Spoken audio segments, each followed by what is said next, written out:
ओम शांति। भगवद गीता श्लोक क्लास में रविवार को हुए श्लोक टेस्ट के प्रश्नों का उत्तर समझेंगे। श्लोक टेस्ट नंबर 56, श्लोक टेस्ट नंबर 56, जिसमें अध्याय 6 के 1 से लेकर 23 नंबर श्लोक तक प्रश्न है। अध्याय 6 श्लोक नंबर 1 से श्लोक नंबर 23, इन श्लोकों पर प्रश्न है। पहला प्रश्न है,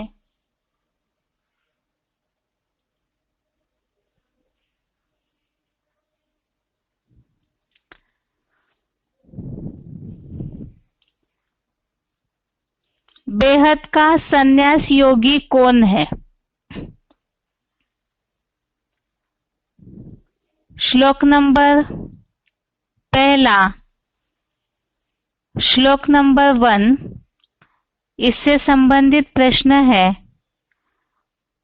जो कर्म फल का आश्रय न लेकर करने योग्य कर्म करता है वह बेहद का सन्यासी भी है और कर्म करते योगी भी है। तो बेहद का सन्यासी अर्थात ही कर्म योगी है, लेकिन जो कर्म फल का आश्रय नहीं लेता है, अर्थात कर्म फल का सन्यास किया है, त्याग किया है, वही बेहद का सन्यासी है। दूसरा प्रश्न है, योगी योग की सर्वोच्च स्थिति में चढ़ा हुआ कब कहा जाता है? योग की सर्वोच्च स्थिति में चढ़ा हुआ कब कहा जाता है? इसका उत्तर श्लोक नंबर 4 श्लोक नंबर 4 से संबंधित है। उत्तर है, जब काम विकार के संकल्प सहित सब संकल्पों का संपूर्ण त्यागी आत्म बिंदु स्मृति से न लोलुप इंद्रियों के कर्मों में और न इंद्रिय के स्पर्श रूप रस आदि विविध भोगों में आसक्त होता है, तब योग की सर्वोच्च अव्यक्त स्थिति में चढ़ा हुआ कहा जाता है। तो यहाँ योग की चढ़ी हुई स्थिति अर्थात अव्यक्त स्थिति, और ऐसे चढ़ा हुआ कब कहा जाएगा? जब एक तो संकल्पों का संपूर्ण त्यागी, दूसरा कर्मों में और ना ही इंद्रियों के रूप स्पर्श रस आदि भोगों में आसक्त होता है। ऐसा योगी सर्वोच्च स्थिति में चढ़ा हुआ कहा जाएगा। अगला प्रश्न है तीसरा, हमारा मित्र कौन है? श्लोक नंबर 5 श्लोक नंबर 5, इसमें इसका उत्तर है, एक तो आत्मा ही अपना मित्र है, और दूसरा इसका उत्तर जो श्लोक में उल्लेखित है, हीरो पार्टधारी विश्वामित्र ही विश्व का मित्र है। अगला चौथा प्रश्न है, किस प्रकार के मनुष्य की आत्मा अपना मित्र और अपना शत्रु है? किस प्रकार के मनुष्य की आत्मा अपना मित्र और अपना शत्रु है? इसका उत्तर श्लोक नंबर 6 श्लोक नंबर 6, इसमें इसका उत्तर है, जिसने अपनी चेतन बनी मन बुद्धि द्वारा ज्योति बिंदु आत्मा को जीता है, उसकी आत्मा ही मन जीत होने से अपना मित्र है। दूसरा मित्र शत्रु नहीं, किंतु अनात्मस्थ देह भानी की चंचल मन वाली क्षीण बुद्धि आत्मा ही शत्रु की तरह शत्रुता करने में तत्पर रहती है। तो आत्मा अपना मित्र और शत्रु मनुष्य के लिए कब बनती है? चंचल मन है, देह भानी है, तो ऐसी आत्मा शत्रु है। और अगर मन को जीता है अर्थात मन कंट्रोल में है, तो ऐसों की आत्मा अपने लिए, उनके लिए मित्र बनती है। आगे का प्रश्न है,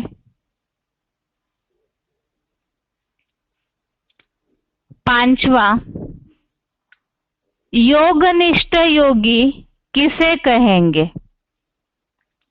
अर्थात जो बिल्कुल योग की निष्ठा में है, पराकाष्ठा में पहुंचा है, ऐसा योगी किसे कहेंगे?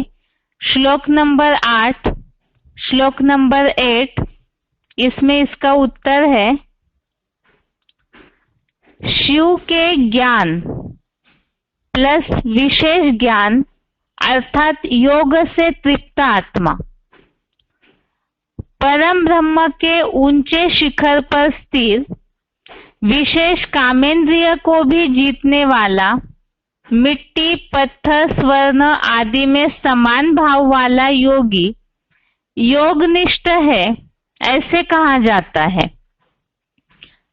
ऐसे अलोलुप का योगक्षेमम वहाम्यहम, जो गीता के 9वें अध्याय के 22वें श्लोक में उल्लेखित है। तो योगनिष्ठ योगी अर्थात एक तो ज्ञान योग से तृप्त आत्मा, दूसरा आत्मिक स्थिति के आधार से ऊंचे शिखर पर स्थित, आत्मिक स्थिति की ऊंची स्टेज जो पहले श्लोकों में उल्लेख किया है, और मिट्टी, पत्थर, स्वर्ण आदि सब जितने भी साधन है, कोई भी वस्तुएं है, स्थिति परिस्थितियां है, उनमें समान भाव वाला ऐसा योगनिष्ठ योगी कहा जाता है।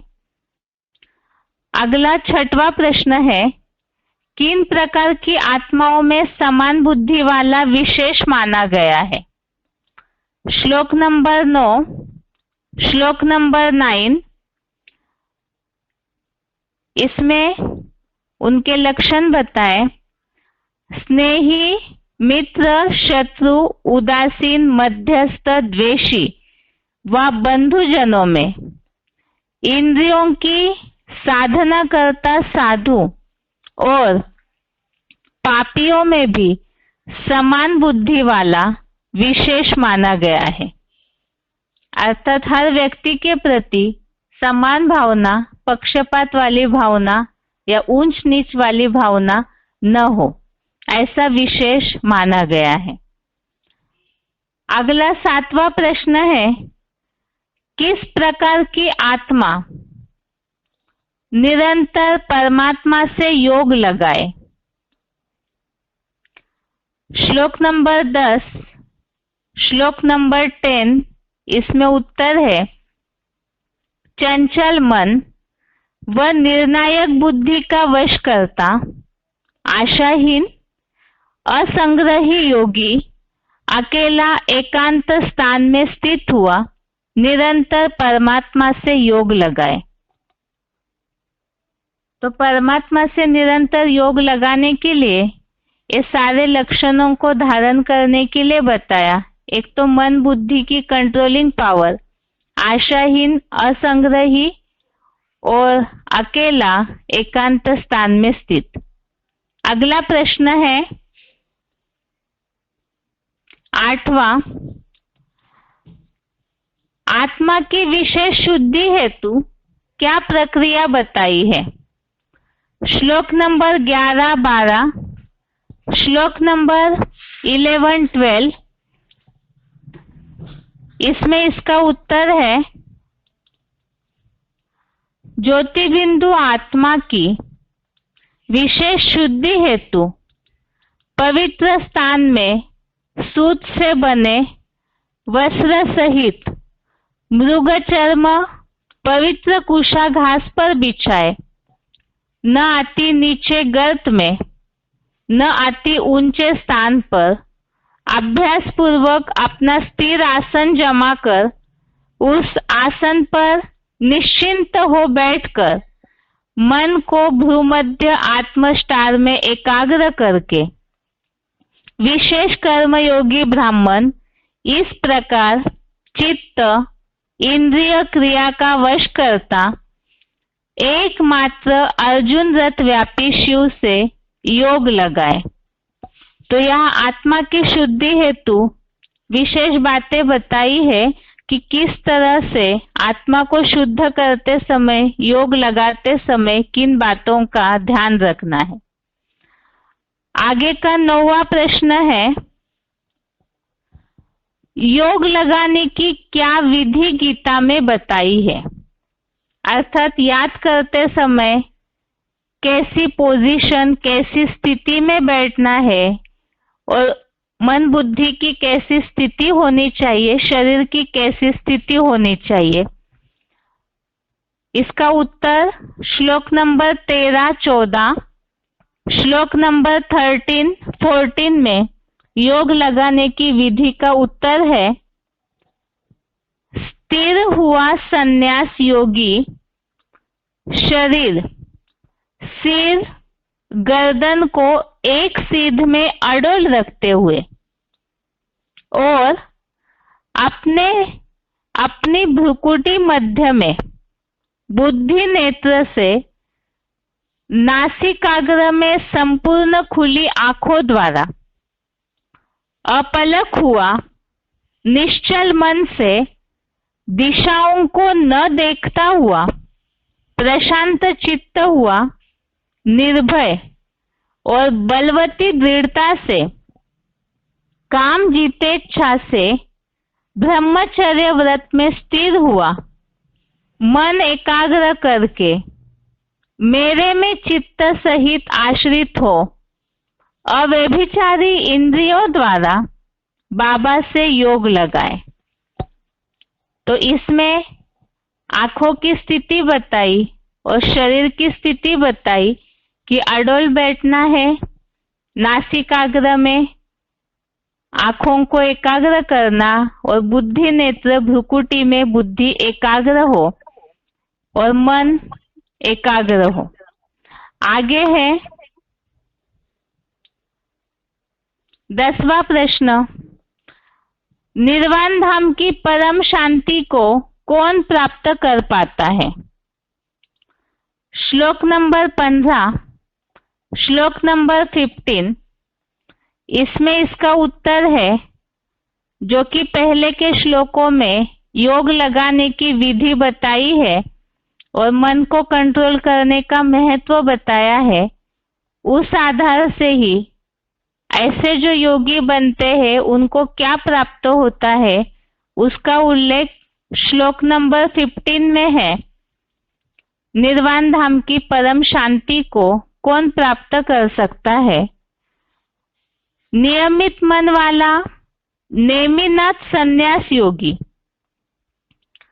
अभी बताया, अर्थात श्लोक नंबर 11 से 14 तक, श्लोक नंबर 11 से 14 तक जो उल्लेख आया है याद की स्थिति का, कैसे बैठना है, कैसी पोजीशन होनी चाहिए।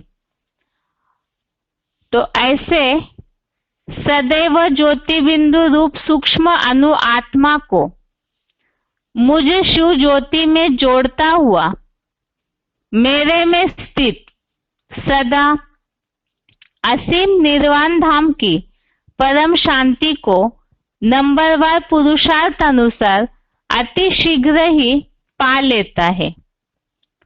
तो नियमित मन वाला जो संन्यास योगी है वो जितना भगवान से अपना बुद्धि योग जोड़ता है, एक तो सर्व संकल्पों का सन्यासी और नियमित मन वाला अर्थात मन बुद्धि का वश करता, वो नंबरवार पुरुषार्थ अनुसार निर्वाण धाम की परम शांति पाता है।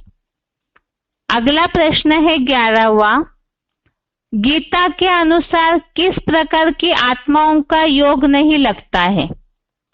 श्लोक नंबर 16, श्लोक नंबर 16, इसमें उत्तर है किनका योग नहीं लग सकता? न तो अधिक खाने वाले का, बहुत आलस्य नींद आने कारण, और न सभी संसारी भोगियों को भूख सताने से बिल्कुल उपवास वाले का योग लगता है, तथा न अधिक सोने वाले का और न पूरा जागने वाले का ही अच्छा योग लगता है। तो यहाँ विशेषकर खाना और सोना इसका उल्लेख आया है कि इसमें अति नहीं होनी चाहिए और बिल्कुल भूखे भी न रहे न पूरा जगे, तो ऐसे जो स्थिति है ऐसों का योग नहीं लग सकता। अगला प्रश्न है 12वां, किस प्रकार की आत्माओं का योग दुख हरता होता है? श्लोक नंबर 17, श्लोक नंबर 17, आहार विहार में युक्ति युक्त, कर्मों में धर्मानुकूल युक्ति युक्त चेष्टावान का, इसी प्रकार सदाकाल नियमित निद्रालु और जागृत का योग दुख हरता होता है।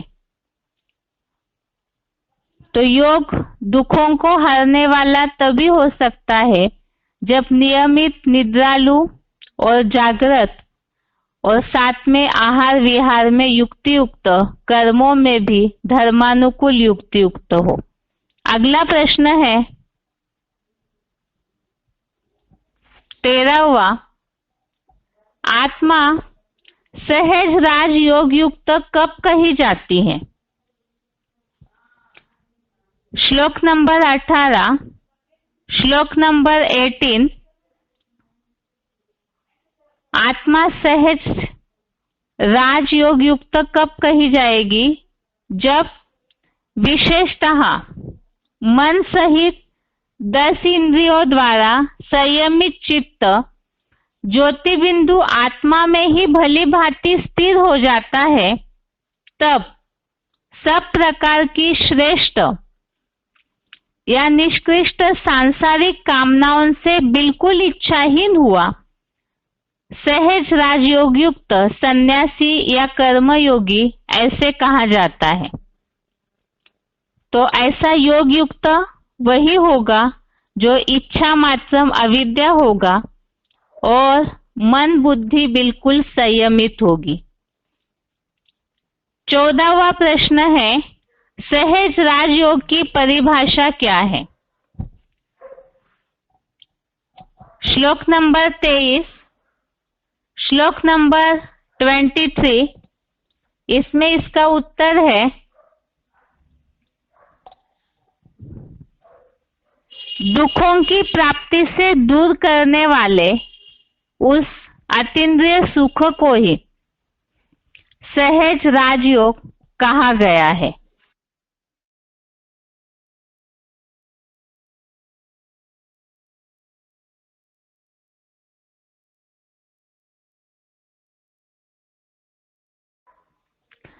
तो अतीन्द्रिय सुख का ही दूसरा नाम सहज राजयोग है।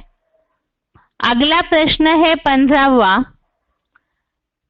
योगी के नेत्र एक टिक हो जाते हैं, इस प्रसंग में कौन सा श्लोक लागू होता है?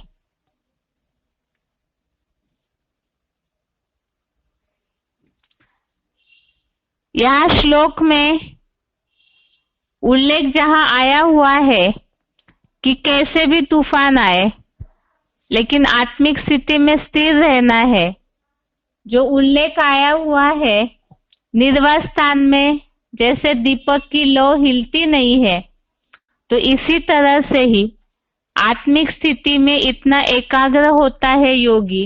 ये उल्लेख आया है श्लोक नंबर 19, श्लोक नंबर 19 में, योगी के नेत्र एकटिक हो जाते हैं, अर्थात आत्मिक स्थिति में बिल्कुल स्थिर हो जाते हैं।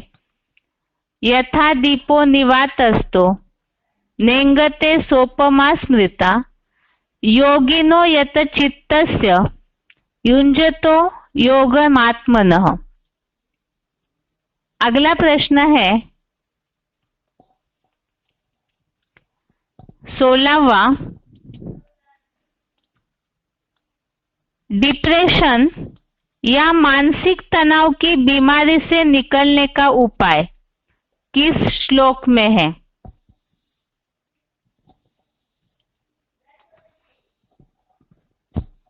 डिप्रेशन और मानसिक तनाव की बीमारी, इससे निकलने का उपाय, इसका उत्तर है श्लोक नंबर 5 और श्लोक नंबर 6।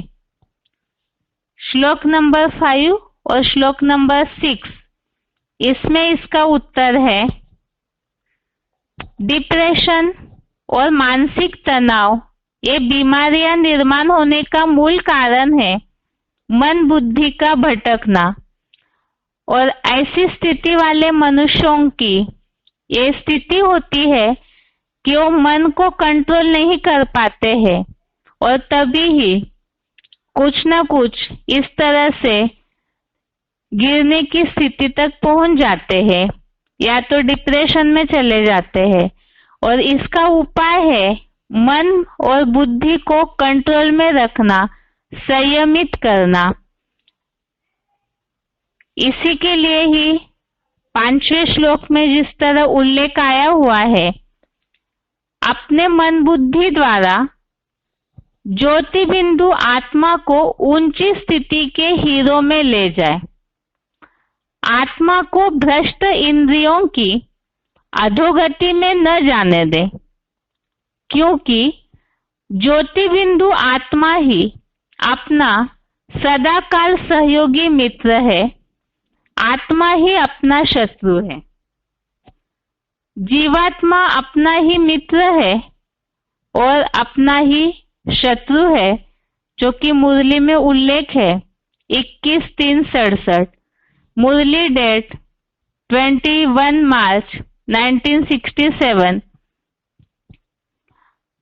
और आगे श्लोक नंबर 6, श्लोक नंबर 6 में इस बात को और स्पष्ट किया, जिसने अपनी चेतन बनी मन बुद्धि द्वारा ज्योति बिंदु आत्मा को जीता है, उसकी आत्मा ही मनजित होने से अपना मित्र है, दूसरा मित्र शत्रु नहीं। किंतु अनात्मस्थ देह भानी की चंचल मन वाली क्षीण बुद्धि आत्मा ही शत्रु की तरह शत्रुता करने में तत्पर रहती है। तो इसमें विशेष ये 2 बातें बताई, एक तो इंद्रियों की चंचलता। अब डिप्रेशन या मानसिक तनाव तभी होता है जब कई सारी इच्छाएं आकांक्षाएं रखते हैं, चाहे व्यक्तियों से चाहे वस्तुओं से संबंधित, या जीवन में जो कुछ लक्ष्य लेते हैं उसकी प्राप्ति नहीं हो पाती है, तब जाकर के ऐसे मनुष्य डिप्रेशन मानसिक तनाव जिसे कहते हैं ऐसी स्थिति में पहुंच जाते हैं। और इसके लिए ही बताया कि मन बुद्धि को पहले जीतना अर्थात कंट्रोल करना। मन जिस तरह तूफान की तरह दौड़ता रहता है तो उसे कंट्रोल करना, अगर ऐसे कंट्रोल करते हैं तो मन जीत होने से आत्मा अपना मित्र है। और अनात्मस्थ देहभानी अर्थात देहभान, वो चाहे वस्तुओं से दैहिक संबंध, दैहिक पदार्थ, देह की स्थिति परिस्थितियां जो निर्माण होती है, आत्मिक स्थिति न होने के कारण देह भान में चंचल मन बुद्धि जो है वो अपने लिए ही शत्रुता करने के लिए तत्पर हो जाती है। तो इसका उपाय यही बताया, मन बुद्धि को देह भान की वस्तु व्यक्ति संबंध की तरफ अधोगति में न जाने दे, उसको ऊंची स्थिति में ही ले जाए। जब ऐसे ले जाते हैं आत्मा हूं मैं इस स्थिति में जितना टिकाते जाएंगे तो आत्मा अपने लिए ही मित्र की तरह कंट्रोल होने वाली जो मनजीत आत्मा है वो अपने लिए मित्र का कार्य करती। अगला प्रश्न है, निम्नलिखित श्लोक का अर्थ बताएं। इसमें पहला है, उद्धरेत आत्मना आत्मानम न आत्मानम अवसादयेत। श्लोक नंबर 5, श्लोक नंबर 5, इसमें केवल इस वाक्य का अर्थ बताने के लिए बताया है। तो अर्थ है, अपने मन बुद्धि द्वारा ज्योति बिंदु आत्मा को ऊंची स्थिति के हीरो में ले जाए। दूसरा है, युक्ताहार विहारस्य युक्त चेष्टस्य कर्मसु। श्लोक नंबर 17, श्लोक नंबर 17, इसमें उत्तर है, आहार विहार में युक्ति युक्त, कर्मों में धर्मानुकूल, युक्ति युक्त, चेष्टावान। अगला प्रश्न है,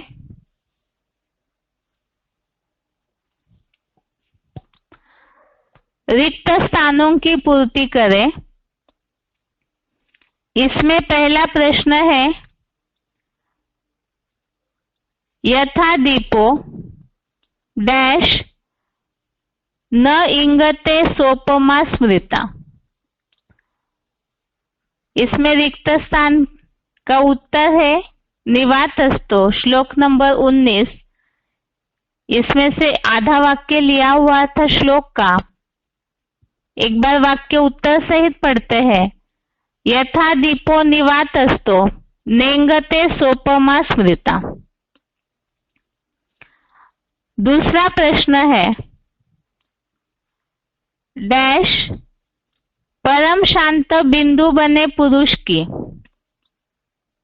डैश सर्दी गर्मी सुख दुख में तथा मान अपमान में संतुष्ट रहती है। श्लोक नंबर 7, श्लोक नंबर 7 का भावार्थ ही प्रश्न में उल्लेखित है, तो इसका उत्तर है आत्मजयी। पहला फिल इन द ब्लैंक्स ये था आत्मजयी, और दूसरा उत्तर है परम पाठधारी हीरो आत्मा। तो उत्तर के साथ वाक्य है, आत्मजयी परम शांत बिंदु बने पुरुष की परम पाठधारी हीरो आत्मा सर्दी गर्मी सुख दुख में तथा मान अपमान में संतुष्ट रहती है। लास्ट प्रश्न है, निम्नलिखित महावाक्यों के श्लोक के आधार से समझाने दें।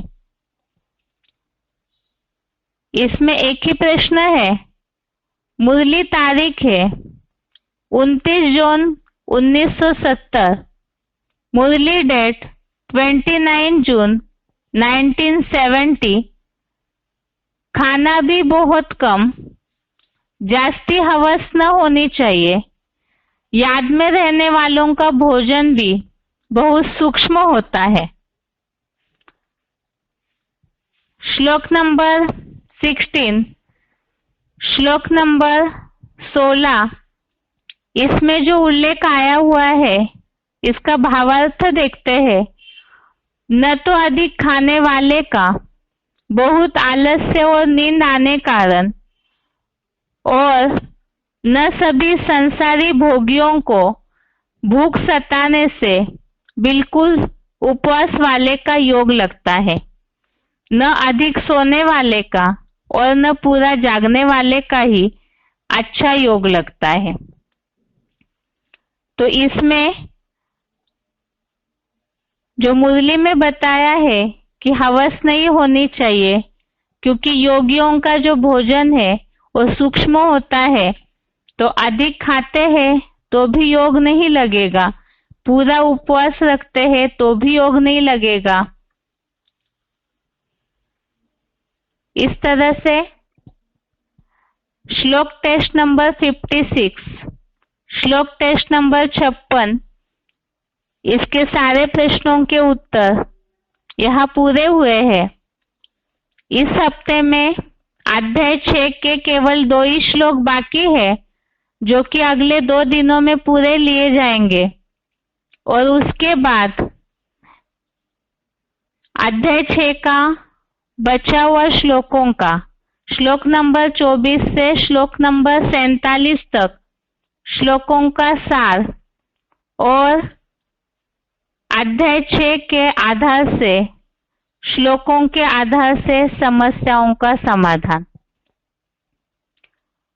और अगले हफ्ते के लिए जो बचे हुए श्लोक है, उन श्लोकों के ऊपर श्लोक टेस्ट में प्रश्न होंगे। आज के लिए गीता क्लास यहाँ तक ही। ओम शांति।